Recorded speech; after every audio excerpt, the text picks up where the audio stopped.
Okay, let's start working some problems in section 6.3. The questions I'm going to look at are entitled Simple Exponential Equations. What I mean by simple here is you're not even going to need to use your calculator at this point.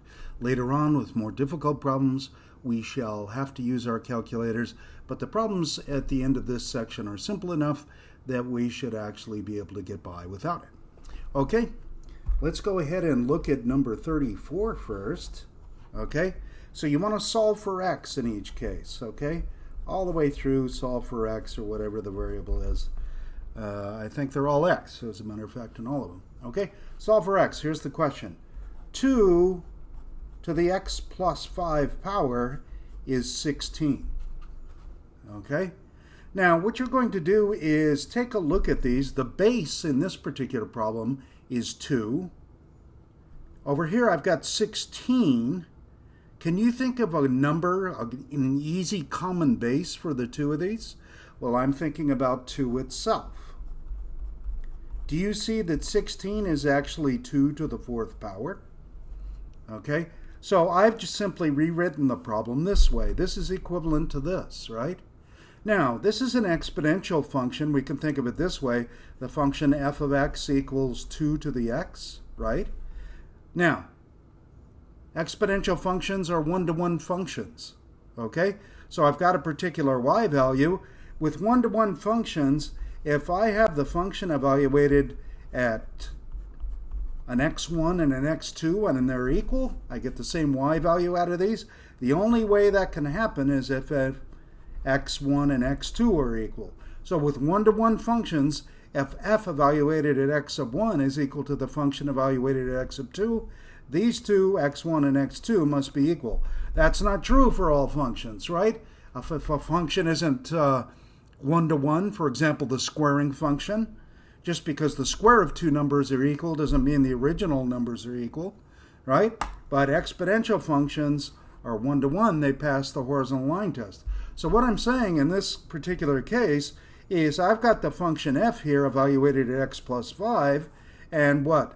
At 4, the only way these can be equal is if the exponents are equal. So that's all we're really saying, okay? If you got the same base, the only way these two can be equal is if what? The exponents are equal. So in other words, we're just going to equate the exponents, okay?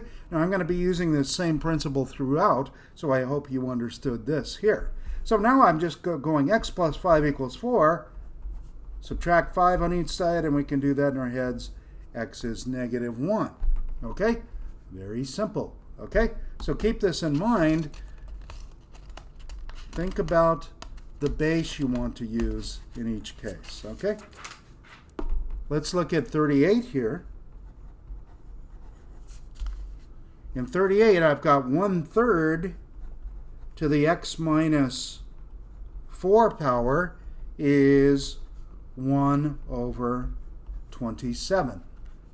Okay? Now, if you look at this, the base here is 1/3. Can you think of 1/27th as an easy power of 1/3? I think I can. Isn't 1/27th 1/3 cubed? It's 1/3 times 1/3 times 1/3. Now, these two have the same base, so using the same principle that we used before, the fact that an exponential function is always one-to-one, the only way this can happen is if what? The exponents are equal. So this equation reduces to x minus 4 equals 3. You can see that x is going to have to be 7 in this case, and there you go. So these are looking pretty easy here. Okay? Let's try another one. Let's try 42 here. Okay. Now I might make up some myself at the end here. But let's go ahead and stick with John Grima's for now. Oh wait, this isn't 42. This is the one I'm making up, okay? All right, so this is a Kimballite example. Example. 4 to the x plus 3 equals 8 to the x minus 1. Now look at 4 and 8 here, okay? Can you think of a convenient common base for 4 and 8? What I mean is there a simple, maybe integer, positive integer, right? Bases better be positive. Positive integer such that what? 4 is an easy power of that integer, and so is 8. Take a second and think about it. How about 2? Isn't this the case, that 4 is 2 squared? Now, I'm going to emphasize this up here because this is a compound exponent involving a sum or difference. I'm going to use parentheses here for emphasis. Let's see, 8 is actually 2 cubed. Okay, once again, using parentheses here. This is just a restatement of the problem. But wait, remember the property, a base to a power to a power? What do? You multiply the exponents, and you see the necessity of having parentheses here? That 2 is going to multiply on both of the terms there, the x and the 3. Now, same thing over here, only it's going to be x minus 1. Now, wait, they've got the same base here. The only way they can be equal then is what? If the exponents are equal. So this problem becomes 2 times the quantity x plus 3 is 3 times x minus 1. Okay, you ready? Let's go to another page. Let's see. Use the distributive property. That would be 2x plus 6 equals 3x minus 3. Okay, let's go ahead and isolate x here. I'll subtract 2x on each side. That'll leave one of them on this side and add 3 on each side. And it looks like 9 equals x. Brown is the hat. Okay, x equals 9. Alrighty? So this is a little bit different than the ones he has in the rest of there. This is what? You had to look for a common base here. Let's go ahead and do maybe number 46 here. Okay. E to the x minus 5 is e to the 2x minus 4. What the heck is e? Well, in this particular case, it wouldn't really matter what e is, but he has this particular number in mind. E is the base of the natural logarithms. Okay, we'll see more about this specific number later. I mentioned it already once in a previous video. This is a special number like pi is. Okay? Okay, we'll give a better definition of it a little bit later.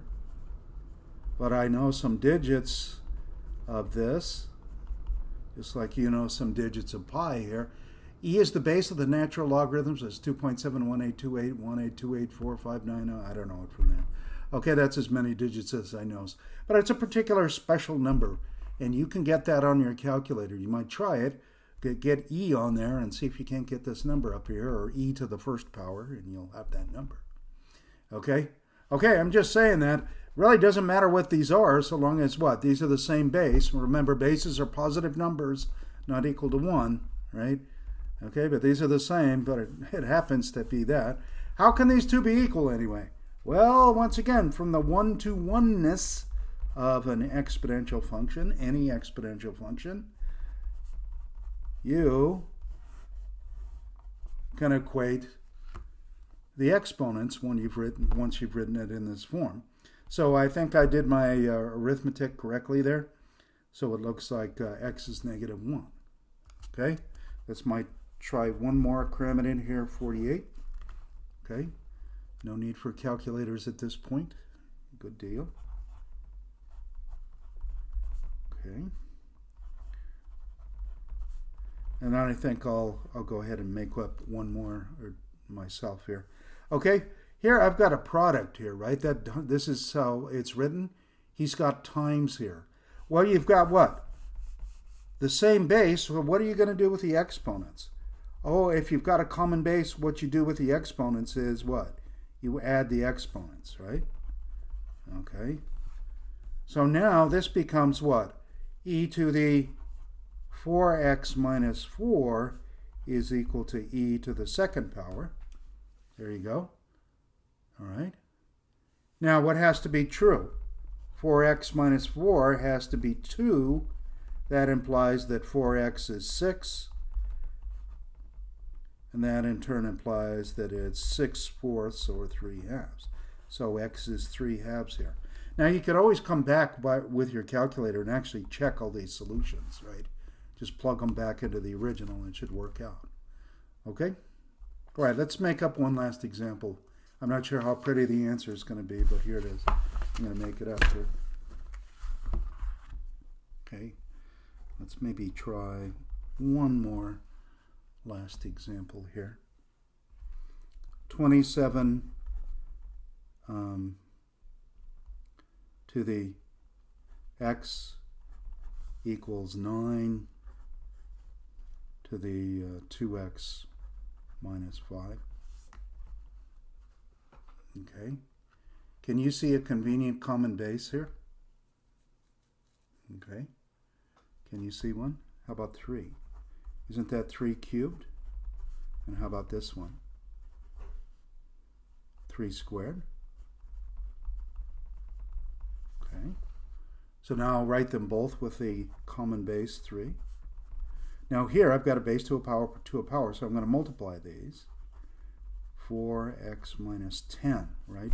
Don't forget the distributive property there. I'm skipping a few steps from what I did on the previous one. 3x equals 4x minus 10. Add 10 on each side and subtract 3x on each side, and it looks like x is going to be 10 here. Okay? Let's maybe try another one.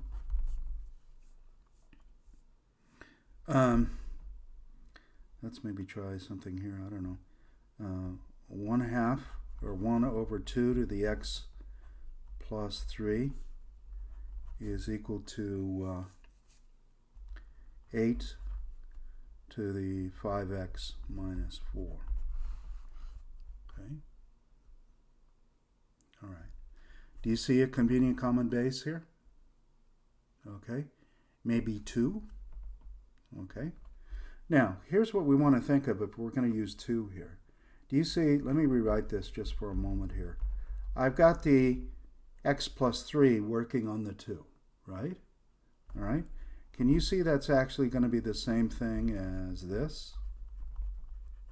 Right? Remember, we have that exponential property here. If I've got a quotient, can you see that? If I've got a quotient and I'm raising it to a power, I can take both the numerator and denominator and raise it to that same power. Okay? So if I go 1 to the x plus 3, I still get what? 1. So that's cool. 2 to the x plus 3, I get the right denominator. If you want to use this on here, I don't know if that helps. Okay? What would this be, though? What's 2 as a power of, or 1/2 as a power of 2? It's actually 2 to the negative 1. Okay? So I'm doing a lot of work on this side. It's not real pretty. But the point is, this can be rewritten as negative 1 times x, negative 1 times 3. Do you see that's the same thing? Okay? Okay, that's the same thing as that, which is that, which is that. Okay? Now, I'm mentioning that because that's what, 2 to the 3rd? 8, that is. All right. Separate these. So I've really got this. 2 to the negative x minus 3 is 2 to the 3rd to the 5x minus 4. Okay.